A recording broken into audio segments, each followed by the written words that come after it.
Salam alaikum à tous et à toutes. J'ai retrouvé donc ici une revue de presse qui sort à ce jour, numéro 78, franc-maçonnerie, Jeanne d'Arc, héroïne secrète de la franc-maçonnerie, point d'interrogation.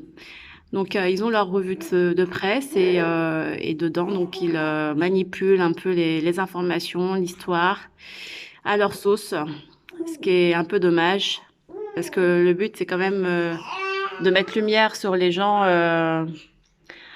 Les héros, de faire toujours d'essayer d'être au plus vrai et pas de raconter des mensonges ou de salir leur honneur. Mais je sais pas. C'est un truc qu'ils aiment bien faire. Donc je suis tombée sur ce site pour des recherches parce que je m'intéresse en fait à Maïmonide, qui est un médecin et philosophe andalou et un rabbin donc juif du 12e siècle. Et là-dedans, donc, et puis lui, c'est ce monsieur qui est là en image, c'est monsieur Jean Barthelot, qui fait partie aussi du franc-maçon, qui est lui aussi médecin, philosophe andalou, et qui s'est inspiré donc de Maïmonide en écrivant le guide maçonnique des égarés. Voilà, je fais pas de la pub pour lui, mais c'est juste que je m'intéresse aux travaux de Maïmonide et je suis tombée sur le site franc-maçon. Donc les francs-maçons s'inspirent comment dire, des sages ou des mages ou comment on appelle ça, ou des savants juifs pour faire leurs hypothèses et tout ça. Voilà. D'où quand c'est un peu détourné, quoi. Enfin,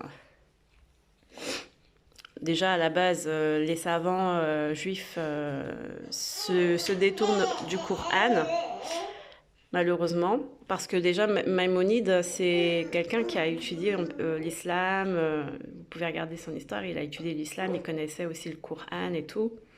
Donc c'est quelqu'un qui ne s'est pas détourné de la lecture ni de l'enseignement coranique. Au contraire, il s'en est inspiré.